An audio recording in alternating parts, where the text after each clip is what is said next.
and welcome to our panel on the future of people. I'm Steph Bagley, COO of Charity Miles, and I'm surrounded by an amazing panel who all have one main thing in common, our shared passion for unlocking the career paths and life passions of others. I'll let them introduce themselves, starting with John. Hi, my name is Jonathan Basker. I'm the CEO of Basker & Company. It's a small consultancy focused on helping startups through moments of scale. I was the first recruiter ever hired at Etsy, the first and to this date only VP of People at BetaWorks. I've worked with brands that include Handy and BarkBox and a few others. And again, spend most of my time focusing on how you grow early stage companies and then how you deal with the effects of that growth. Thanks. My name's Rebecca Price. I am about to start a new job to be the head of people at Enigma, but I spent a bunch of years doing healthcare consulting. Then I got my master's in organizational psychology, which brought me to New York because I went to Columbia. And then I spent almost 10 years at Johnson & Johnson, a big company, but I was fortunate enough to be a part of an HR accelerator program that moved you through different assignments and rotations across different geographies of the world, business sectors, and then HR functions. So did everything from recruiting to compensation to generalist work to benefits, talent management.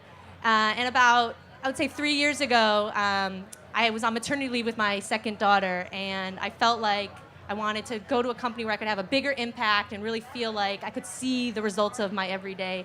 And my husband is Aaron Price, who is the founder of Propeller. So he gave me the tech bug, which led me to the tech side. So I spent the last 2.5 years running people at Sailthrough. When I started, it was under 100 people, and we were just in the US. And then since I've been there, almost doubled in size, and we're on 3 different continents. And looking to do that all again, build an HR function and build a company. So starting at Enigma next week. Awesome. Thanks. Hi, I'm Alana Krieger. I head up HR at Boxed. Been there since last year, growing really quickly. We started at 80 employees, and now we're up to 125. Before that, I was at Viacom doing employment, compensation, benefits, employee relations. And before that, I was at a law firm as an HR lawyer. I started my entry into HR was through the legal path. Cool. And yeah, as I mentioned, CEO of Charity Miles, we're a purpose app that lets you walk, run, bike, or otherwise get moving for a purpose of your choice. So we partner with 37 top charities, and we partner with brands like Chobani and Johnson & Johnson and MasterCard, who sponsor the app and let you get moving for that cause of your choice. And before that, I was employee number 5 at Rebel Mouse and helped them scale to over 130 people. And prior to that, I was employee number 5 with Gary Vaynerchuk, who many of you just saw on that stage over there, building VaynerMedia. And so I helped us scale to over 200, they're now over 700, and had the grateful opportunity to get to learn from one of the true masters of scaling culture at a company. So speaking of purpose, purpose is everywhere. Everybody wants it, especially those mystical millennials. But when we talk about purpose, what we're really talking about is people, and companies finally, and for real, putting people at the center of their decision making. And so as a company, or if you're an employee, why should either side care about purpose and purpose-oriented employees? Many studies show that when you have purpose-oriented employees, they do better work, they have higher self-esteem, they stay at their jobs longer, and they're better ambassadors for your company. So in short, if you're following those practices, you're a company that's probably succeeding. So, Basker, I'm going to start with you, and would love to know how you've been able to impart purpose as part of company cultures that you've worked with. Yeah, I mean, look, so there's my favorite study out of all the people studies is this one that was actually done for a completely different reason other than personal happiness at work. It was an attempt to combat MRSA, which is a pretty bad infection in hospitals. And MRSA, this is a top 10 killer in the world and in the United States. You can go into a hospital and that can kill you. And for years they talked to doctors, they talked to the people in charge and people at the top of the supposed food chain in terms of importance at the hospital to try and figure out how to do a better job, and maybe they'd shave out a 3% efficiency or something. Some genius finally realized the people that have the most control over whether or not someone contracts an infection in a hospital is the people keeping the hospital clean. And so they took a very different approach to this. They went to the janitors in the hospital, who traditionally, of course, are at the bottom of this made-up pecking order, and said, you may or may not be aware of this, but no one is going to save more lives in the hospital this year than you, or kill more people. That heart surgeon is going to have an ability to touch a fraction of the lives that you have. And every day that you go to work, when you do your job well, you're saving lives. I forget the exact number, but it was staggering. Like the infections at that hospital dropped like 80% or something like that. They didn't increase perks. They didn't increase pay. They didn't get an extra week off in vacation. It was just a matter of helping that person connect to why their job was important. And so a lot of the times, and this really happens at this battle's fought man to man. Like this is individual managers with their individual people that they manage, helping people understand why what they're doing is important, how it connects to the greater mission, mandate, and even just like project roadmap of the company, and then like giving them a reason to feel pride about the work that they're doing, whatever it is, which also means respecting the work that they do, is sort of my answer to that. Yeah, and the thing I'll add to that, I think that's a very that's the top-down part where the company really needs to be very clear of what their purpose is and their mission. I think there's a bottoms-up piece also, and when I speak to our employees, I always tell each person, like, you are an individual. You make a choice to work at this company, and every single day you are making the choice to return to work here. And that's not something as a company we should take for granted, because at any day you can make the choice not to return. So I really ask people, especially in a new hire orientation, like, take stock right now of why you chose this job. And that could be different for everyone. Someone could be very aligned to the purpose of the company, but someone might really like the team, or someone may have a great career opportunity. I've never led a team, or I have dreams to be an executive. Whatever it is, why is it that you personally are making that choice? Because it will so quickly, you're gonna get stuck in meetings, you're gonna have a million emails, and you're gonna lose track of that original purpose. So I also tell people, share it with someone. Share it with your manager if you're comfortable, team members, someone on our people team, so we can help you achieve that purpose. And then that will be kind of your guiding light day to day. Yeah. And one thing that people say about millennials and newer folks in the workforce is that they jump companies a lot, and that's because they're looking for new opportunities and new growth. I think it's also really important to find new opportunities and new growth for the employees within your own organization. So, whether it's, how Sheryl Sandberg said, your career is more of a jungle gym than a ladder, helping your employees to understand where they can move within the organization, how they can challenge themselves and change their roles is really important. And the other thing I would say is, Whitney Johnson talked about S-curves. For those of you who've been to business school and lived the S-curve discussion, this is a different kind of S-curve. It's the S-curve of your career. So when you start off in a new role, you're at that learning stage, and then you grow super quick and you're at your peak, and then you get to this point where you top off, and it's a little bit like Groundhog Day, and maybe you even decrease your performance. And when you get to sort of that top of your S-curve, that's a time for you to jump onto your new S-curve, come onto your new learning opportunity, go into a new career path. So I also talk employees through that as well. Awesome. And so all of us now are in the startup space, smaller size companies. However, we've all worked with bigger size companies. I would love to hear some tips and tricks from you guys on how to navigate that, non-linear ladder of a career path. It's not even really a path, just a wandering, meandering discovery. How have you navigated that at both the large company size as well as the startup space? Maybe we could start with you. Sure. I think it's very unusual for anyone to work at the same company for decade on decade. I think there was a long period of time where you stuck somewhere for 30 years and you retired. But I think there's also a real opportunity to stay at a company and continue to grow, because you've proven yourself. You have trust, you have credibility in the organization, you know the product. But it's going to get back to my original point, which is like knowing yourself and realizing that what I want today may be very different than what I want in 2 years from now, 5 years from now, 10 years from now, but always kind of being very core and central to your mission as an individual of what you want to achieve. So the big company space was so valuable. I would never take that away from my career, because I really learned so much, had great mentorship, learned best practices, but then heard a calling inside of myself that I wanted to go somewhere smaller. And realized, I remember right before I started at SailThrough, where I left a 200,000 person company to a 75 person company, I really checked in with myself to what are all the things I'm going to be giving up? Because you do give up a lot of those things. You have to roll up your sleeves and get your hands dirty. But that felt exciting, right? It was scary, but it was exciting. And I think you just have to listen to that, listen to yourself inside. Love it. He distracted me. That was someone else. Excellent. Bhaskar, do you have anything to add to that? Oh, so much. I'm going to try and keep this short, but this is a major rant of mine. I'll condense it into this. I'm going to give you some really strongly held beliefs, take them or leave them. You should only care about two things. Your skill set and your network, and fuck everything else. You should not care about title. You should not care about position. Two things only. What you are capable of doing and who knows you for being capable of doing those things. And you will build the best career that you possibly could.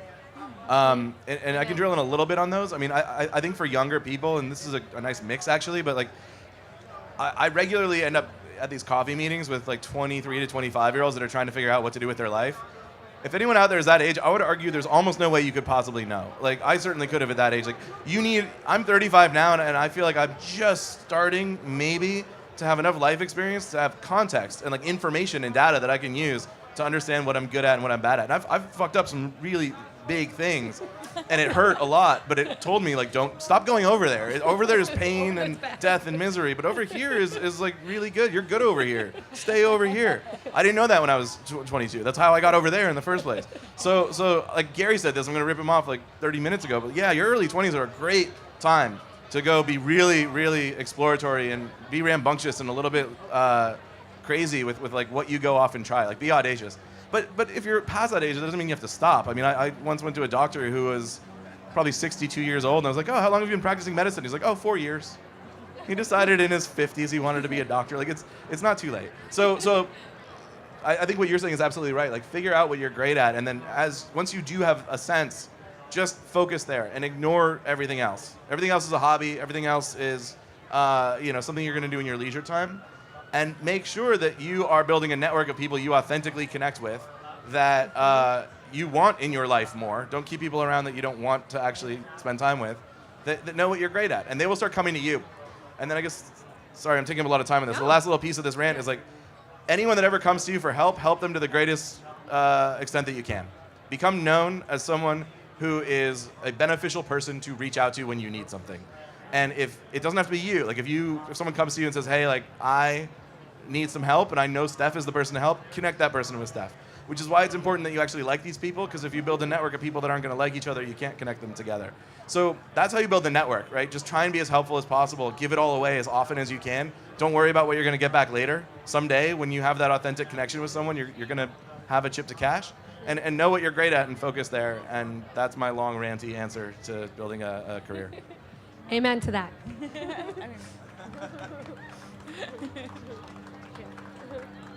Yep.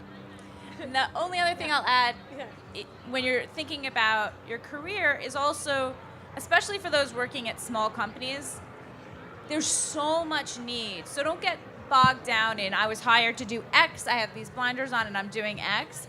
The way to build a really interesting, fulfilling career and also be able to give back to your company in a way that they need you is to find places you can help out. Wherever you can help out, just go and do that and help out. And you'll find that your career just winds up expanding and growing into all of these areas just because you raised your hand and said, yeah, I'm willing to take on that challenge. I can't tell you how many people I know whose career paths took a major shift just because they put up their hand and volunteered for opportunities when there was a need. Perfect. So let's talk about mentors. How do you feel about one mentor versus many and a whole network of mentors? Should they be inside the company, external? I feel like that's really shifted a lot in the last few years. So I'd love to hear your thoughts on how that has evolved. Alana, you want to go? Sure. And one thing I'll start, and it's not directly answering this question, but one thing I learned really recently, and I'm 41 years old, and it took me all this time to realize, is people don't like asking for things, right? So you don't want to go out and ask for someone to be your mentor because you don't want to imposition people. But now that and I was like that in my early career, so I made that failure. But now that I've grown in my career and I'm someone that people see as a potential mentor, when I'm asked to mentor people, I am so incredibly flattered, right? I wish I could go back to my 20s and go and ask those people who I thought could be mentors to mentor me. So I would say really just, if you look at someone and think, man, I could learn so much from this person, just say, hey man, can you be my mentor? And don't make it a big deal, meet with them 2 times a year or something, or give them a call or give an email, but just reach out. I would say that those kind of mentors are the most important. Those like true organic mentors. I know a lot of big companies build mentorship programs and have systems. But if it's not really organic and it's not true and real, I don't think that it ultimately leads to the path that you're looking for in that kind of program. Awesome. Thank you. Do you want to add anything, or we're all just shaking our heads? We're in. Basker? Basker has something to say. Just that I think there's another type of, first of all, yeah, I agree. I think there's another type of mentor that can be really valuable, which is essentially like a peer mentor. I mean, I've had friends of mine that we've both been going through something similar, and we have a mutual friend named Jana. Like, she and I used to get breakfast once a week, and I swear every alternating week, one of us was helping. Like, we were switching roles. It just worked out that way. Like, I was going through some stressful things. She'd have some great advice. Next week, she'd need some help, and I happen to know something she might not know. Like, just mentorship does not actually require the person is like 10 years ahead of you in life. It requires a certain amount of mutual respect and trust in the relationship and the dialogue, and a willingness to listen to each other. It can be one way, and I think sometimes those are the most valuable because it's one way because that person knows so much more than you. But don't discount the people around you that are also going through the same journey and might have a lot of really helpful tips, things they learned like 1 week ago instead of 10 years ago. 100%. We're going to take a jump into the other P word, perks.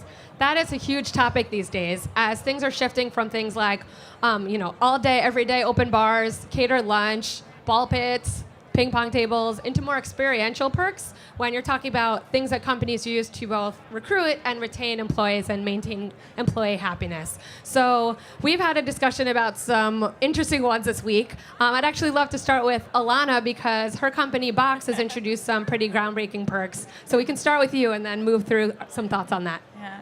So Boxed was created by 4 co-founders, 3 of whom are childhood friends.